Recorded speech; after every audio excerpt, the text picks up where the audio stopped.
Good evening, Ricky Burdett. Thank you for being here tonight in La Repregunta, el especial. Pleasure to speak to you.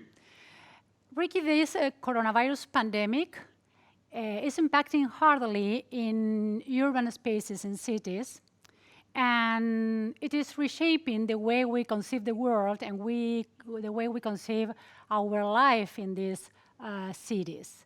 But what has been happening to cities before the pandemic in terms of population, the rate of increasement of the population, in terms of how healthy, how sustainable is life in cities? Well, the world after COVID will, of course, be slightly different for cities, but I think the trends of very rapid urbanization in some parts of the world is set to continue. So what's happening out there? If you look at Africa and Asia, those continents are growing and have been growing for about 20, 30 years very fast. Every minute you and I are talking, one more person is born or is moving into Lagos or Dhaka. It's that fast, okay? And the cities are becoming larger than they've ever been in these regions of the world. Other parts of the world, of course, it's slowed down. Latin America is one example, and yet more examples of negative growth are happening, for example, in the former Soviet Union, parts of Europe, etc. So it's not an equal situation. In those areas that cities are growing faster, the problems associated with urban growth, which are to do with environmental crisis, with social exclusion, are going to be exacerbated, and the pandemic will have, of course, some effect, and we can talk about that. Ricky, there is we as in Buenos Aires, we have seen over the years that the city of Buenos Aires, the population is pretty the same, but what has changed is the kind of mix of the population. It used to be a middle upper class city, and over the years, many decades, it is there are much more poor neighborhoods inside the city. This is a process that is happening in other cities in Latin America, and how could you explain this? Yes, I think this trend of, as any city, by definition, becomes larger. Why is it larger? It's because two things happen. Either more children are born or more people come in. And the minute you open the city to migration, which I see as an incredibly powerful and positive source to keep the economy going and to engender a sense of diversity and difference. London, New York, and many other cities have benefited from that over generations. The minute you do that, you are going to get difference in economic profile. The real question, I think, Luciana, is that difference cast in stone so that you have some areas on the periphery of the city, for example, many Latin American cities, where you have ghettos of poor people of a particular ethnic background, for example, living on the periphery without services, without good schools or without good sanitation, or are they more integrated in the physical fabric of the city as we might find in other parts of the world? Certainly in London, you can go turn a corner and suddenly find yourself in a pretty sort of middle of the road neighborhood, and then turn the corner again and you're in one of the richest neighborhoods. I think having that mix, one close to the other, is very important. And what you say about your city, I recognize, and is a problem in many other cities of the world. Because in Latin America, in big cities in Latin America, we can see these favelas or villa miserias, villas, we call here in Buenos Aires, in Argentina. And they are very inside the city, but at the same time, they are very isolated with a lack of public services, the basic ones, like, well, not only schools, but also the sanitary systems, so as to be healthy. Well, and on the other side, when you go to the United States, New York or Toronto in Canada, you can see that there are inner cities neighborhoods that are poor, but at the same time they are more integrated, not as isolated as villas or favelas. Well, first of all, if you take a global view of urban growth, I mentioned already it's going much faster than it used to. In some parts of the world, Africa and parts of Asia outside China, it's the informal development, in other words, the non-planned, which is actually growing much faster than the rest. So you actually have, and it's quite terrifying if you think of it, 60, 70% of some very large cities, 10, 15, 20 million people, are actually living in exactly the conditions that you've said, without sanitation, without services. Now, I think we have to be careful when we talk about, let's call it cities of the global north or Western cities, that these differences don't exist. They're not as extreme. But take my city, London. The east side of London, for the last 70, 80 years, has been significantly more deprived than the west. As a man, you live 8 years less on average in East London than you do in West London. And why is that? Because of diet, because of education, because of employment opportunities, etc. So cities themselves are machines that can either promote inclusion or promote diversity in the worst sense of the word. And I think that is actually happening underneath the surface of many cities around the world, whether it's New York or not. And by the way, the COVID has made this absolutely clear. You know that in New York City, where the problem has been very severe, it's not the dense areas, very dense areas around Central Park, which has suffered more, but it's the areas on the fringes of the city in Queens and the Bronx, occupied by people from different backgrounds, where actually the pandemic has hit hardest and the death rate is higher. Ricky, the diseases and infection diseases, epidemics and pandemics have been over the years influencing the way urbanists and architects are conceiving the organizations, this machine that you call a city. For example, before going to the COVID-19 and the consequences in this way of thinking that could happen in the future, there has been many cases in the history of urbanism. For example, the relationship between Le Corbusier, the big urbanist, French urbanist, and the way of conceiving the planning of cities. Could you explain this case, please? Yes, I mean, what you're referring to, which is a very interesting moment about 100+ years ago, is when you had in Paris one of the not only densest cities, but most overcrowded. Streets very narrow, close to each other, and public health was terrible. People died very young, in their 20s, simply because of the bad quality of air.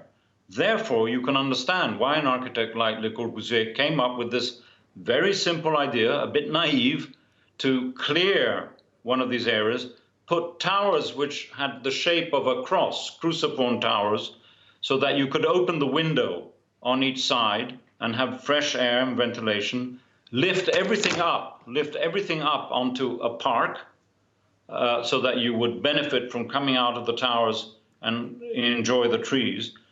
And as a concept, it was not wrong. The consequences of that sort of development in terms of sociability have actually been quite negative, I would say. But you're right. In which sense this was negative?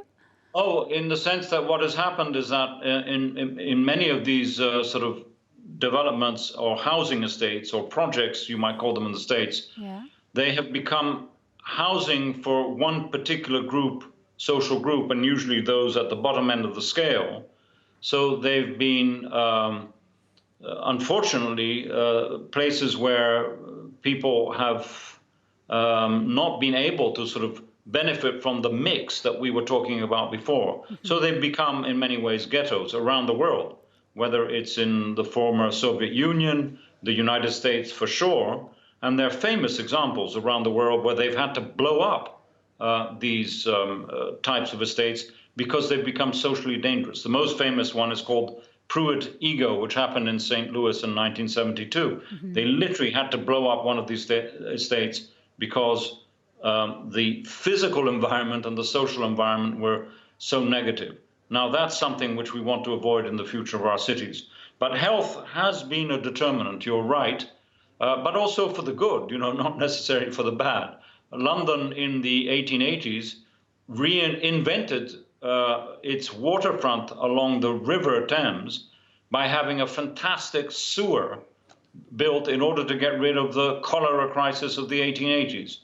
There are examples like this from around the world. Ricky, there are many challenges to cities because of diseases, for example. One of the main issues today, because of the coronavirus pandemic. And also there has been many issues that has not been resolved over the years. For example, inequity, the lack of a more equal distribution inside the city. So are these two problems related, and should urbanists and politicians think of these problems in a systemic way so as to solve these problems facing the future, well, a future that could be much more challenged because of these new diseases? Well, I'm an urbanist. In other words, someone who's interested in relating the form of the city, the shape of the buildings and the streets and everything else to the well-being of society. So I obviously believe that the two are connected, but I think we have to be careful to just think naively that if we reshape our cities, we reshape society. Some of the problems that we are seeing with COVID are an amplification of deep social divides that we have. The fact that we've already talked about, that there are ghettos in our cities, whether they're rich or poor, and these differences are actually made worse by lack of public transport, for example, lack of schools and other services. Lack of water here in Buenos Aires, one of the villas, well, it is facing the lack of water, which is very needed to face the COVID and the coronavirus. Well, I mean, if it takes you 4 hours to get from where you live to where you work, that's a form of inequality in and of itself. So I'm just saying, there are other dimensions of planning which come into it. And it's a question of political belief and ideology. Can you design a city that it represents a sort of more inclusionary model of society or not? And I think that's exactly what we need to be looking at as we also come through the COVID crisis. By the way, I think that the biggest issue is going to be what happens whether we find a vaccine or we don't find a vaccine, because it's not just a question of post-COVID, it's pre or post-vaccine, which will make all the difference to the way that we move around cities and enjoy public space and public transport. But if it is the case that we find the vaccine, poverty will be there, for example, in Argentina, It won't be a solution because of the vaccine, the problem of the cities and the inequalities of our cities here in Latin America or in Argentina. So you can see in the history of urbanism many decisions, many solutions. You have quoted, you have told us about the projects, these kind of ghettos, horizontal property, the same kind of population, low-income people living in the same towers, like blocks. We call them monoblocks in Argentina. I have been reading for many years Jane Jacobs, The Death and Life of American Cities, great book.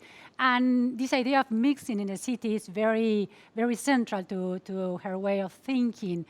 How can we do this after the experience, failed experience over the years? I mean, middle classes go into the suburbs, poor people in the inner cities project or inner city neighborhoods, but still the inequality is still impacting in transportation, in the way of living, and the quality of living. You refer to, yes, one of the great inspirations for me too, Jane Jacobs, who talked about how cities were being disrupted and torn apart by planners in America in the 1960s. And the biggest public enemy there is definitely been the car, that communities have been separated out. Poor people have been pushed out to the edge, not just trapped in the middle. And I think we're beginning to go full circle on that, if anything, 180 degrees. Again, on the positive side, the COVID crisis has actually spurred people to realize that they can actually walk to work, even if it takes an hour, or certainly cycle. What I'm seeing in my city, but it's happening in Paris, it's happening in Madrid, it's happening around the world, is that pavements are being widened and more of the tarmac normally given to cars is actually being given over to cycles.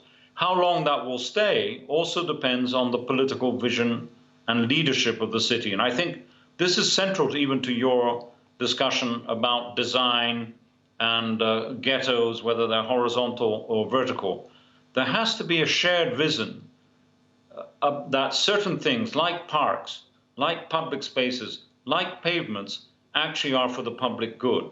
And there are models of neoliberal development which don't actually prioritize that. And I think that's one of the questions that cities and city governance systems need to take account. And that's where a good mayor with the right powers can make an enormous difference to questions of equity in the city, social equity and environmental equity. You mentioned what happened in the States, mainly in the city of New York in the 1960s or before, because of Robert Moses, that he tried to remove the slums or the wall of the ghettos, the poor ghettos over there, to make the highways pass across the city. Is it a solution when an overcrowded city is surrounded by villas, like we say here in Buenos Aires or in Argentina, or favelas in Brazil? Is it a smart solution to try to remove this population from this overcrowded and with bad quality of life, and remove the population to a better urban design space? Well, it's a very, very blunt instrument, which Robert Moses and others have used. And all I can say is that in my work at the London School of Economics, the more cities we study around the world, still those very blunt instruments, these models actually exist. Behind your question is there not a way that we can make our existing cities, our older cities, more livable and more inclusive? And the answer has to be yes. And I think that comes down to good planning and provision of affordable housing.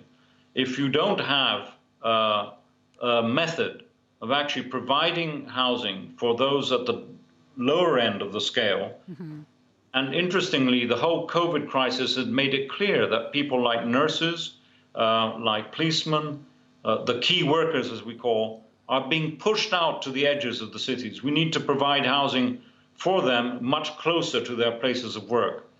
When you do that, Luciana, what actually happens is you get that mix, which returns a little bit to the James Jacobs model. Yeah. And that mix is also in plan and in section. What I mean by that is that you can have a shop on the ground floor, different people living on the second, third, and fourth, maybe offices above.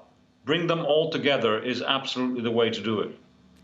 But how to do this in a city that is already built for many, many, many years and centuries almost? So, because if public housing should be mixed in middle class neighborhoods and downtown and commercial areas of the city, how to do this if there are in these areas buildings already there?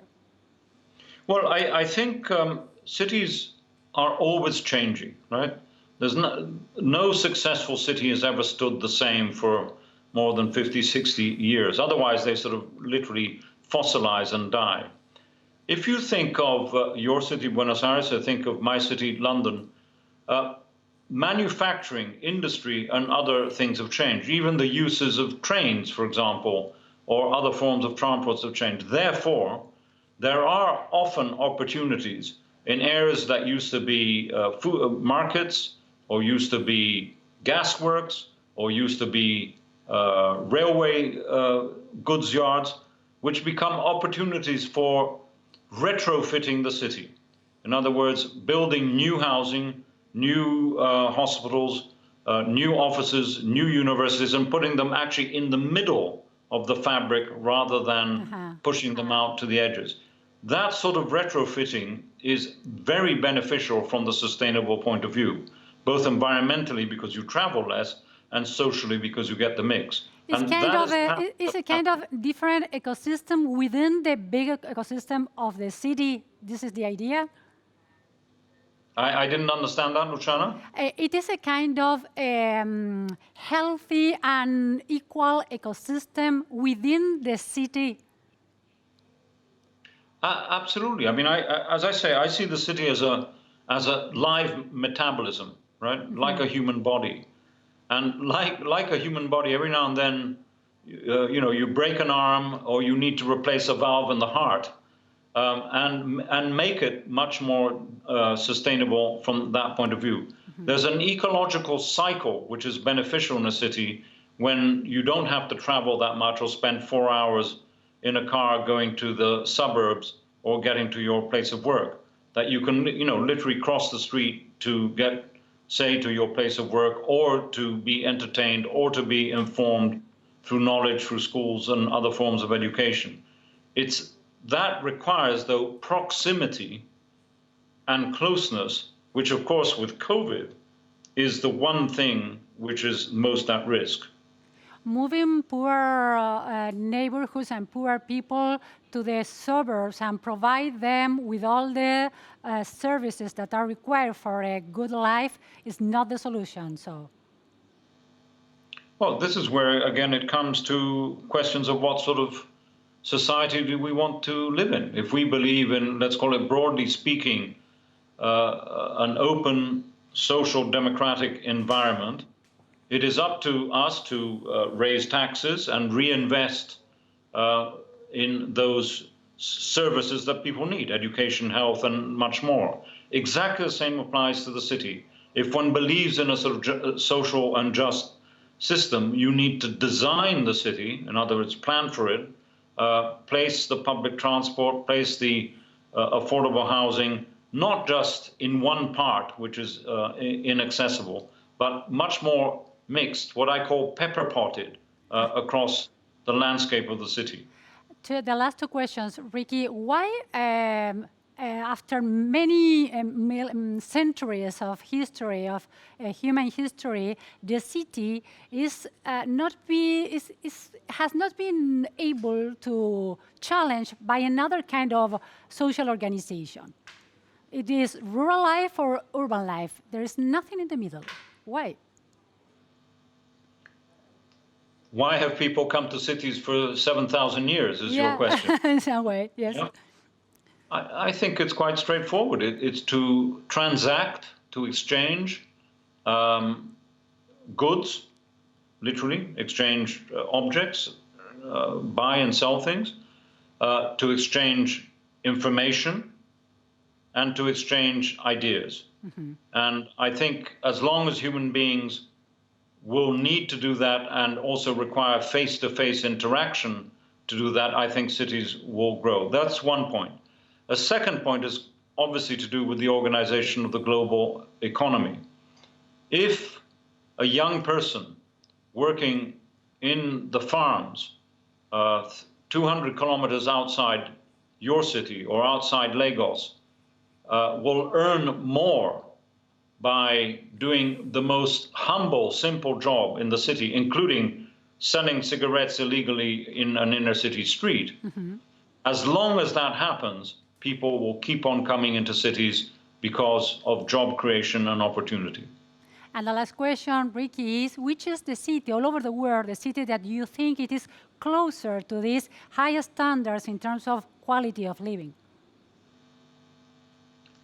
I don't think that you can answer that in just one line, because it depends where you are in the cycle of human development. So I would say that London at this point has made an effort to rebalance itself, but I think that Copenhagen or Stockholm, in the context of Western very rich economies, are incredible and positive examples. But that's not very useful if you're a citizen or a resident of cities in Africa. So I find Addis Ababa in Ethiopia, at the moment, an interesting and positive model. And if one moves to Asia, with all the pluses and minuses, there's no doubt that Hong Kong and Singapore also provide very interesting models of how to live in the dense, efficient 21st century city. So, well, we will pay attention to these cities. So thank you so much, Ricky Burdett, for all these ideas, very interesting ideas regarding cities and the way we are living in cities. Thank you so much. Thank you. Bye.